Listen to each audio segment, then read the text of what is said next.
Hello and welcome to a tutorial with Nuneaton and North Warwickshire Family History Society about how to start your family tree. So we get asked quite often, how do I start my family tree? So the first thing you need, the tools you need, is a pen and paper. And I'm just going to show you how to start with the basics. First of all, you need to write about yourself. Okay. So you probably know a bit about yourself. You might know your date of birth and place of birth, dob and pob, and hopefully you'll know who your parents are. You might not know who your parents are. So let's just go here, mum, dad. Now one thing that I always find easy is if I start with mum on the left and dad on the right, and then I always keep the women on the left and the men on the right, if that makes sense. So you might know your mum's date of birth, and you might know your dad's date of birth, and you might know their place of birth too. And you might know their date of marriage and place of marriage. So for example, your dad's date of birth could be the 1st of April 1920, and your mum's date of birth could be the 29th of July 1924. And dad may have been born in Nuneaton, and mum may have been born, say, in Polesworth. These are all hypothetical, by the way, they're just giving you a bit of ideas. And now you might know that they got married. They might have got married in Polesworth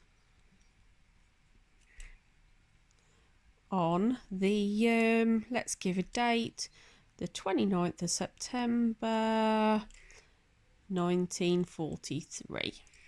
Okay, and you might know that. Now, where do we go next? What else will you know? Well, you might know about your grandparents. So let's have a look at grandparents. So again, here you got grandma and granddad. Now I'm not getting into a spelling competition. You can spell granddad with 2 D's or without. And again, on your father's side, you have grandma and granddad. Now, what might you know about grandma and granddad? Well, you might know their dates of birth. You might know their dates, and you might know their place of birth, or at least a bit of a guess. And the chances are you will also probably know their dates of death if they are long gone by now. And you repeat that again on both sides. You also might know when they got married.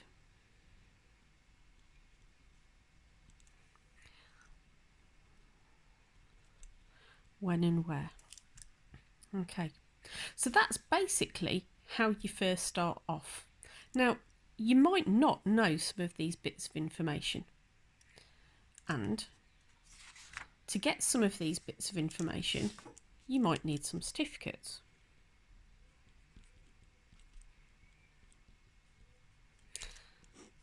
So you have birth certificates, marriage certificates, and death certificates.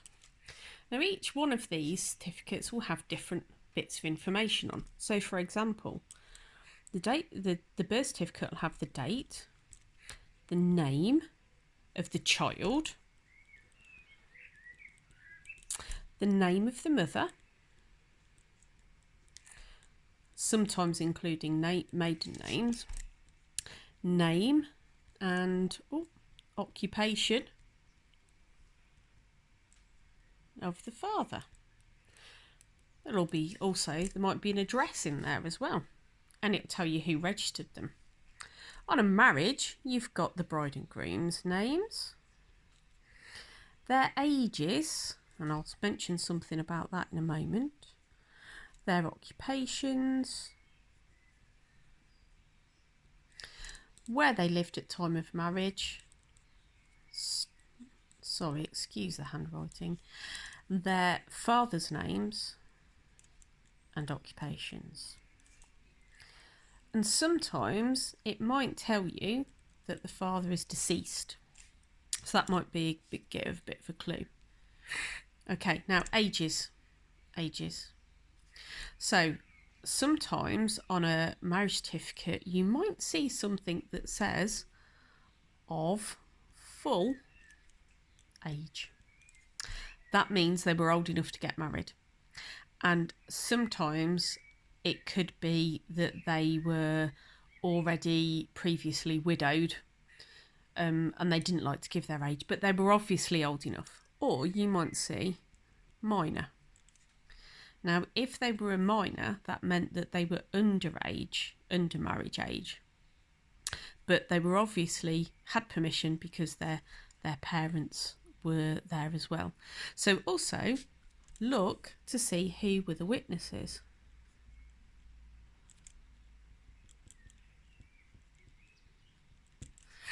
Now, the witnesses might give you a clue to brothers or sisters or their mum, because you wouldn't have your mum's details on there, just your dad's.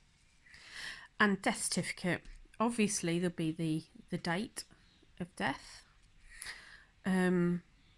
cause,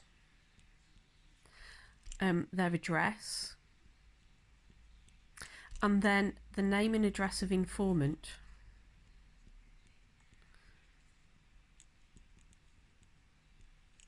Okay, so this tells you who registered the death. So, for example, on my father's death certificate, it's got the date, it's got the cause of his death, where he lived, and then I was the person that registered his death, so it's got my name and address and how I'm related to him on the death certificate. Okay, so you can put all this information into your tree. Now, you can build your tree by just doing it like this. You can add siblings, you can add your aunts and uncles, and if you have the information, you can go back further. So that's how you might want to start your tree. Now, I shall have a look at some of the questions that we've been sent, and the next video might have something a little bit more in depth. Hope this has made sense to you. Please leave some feedback and let me know what you think. Thank you.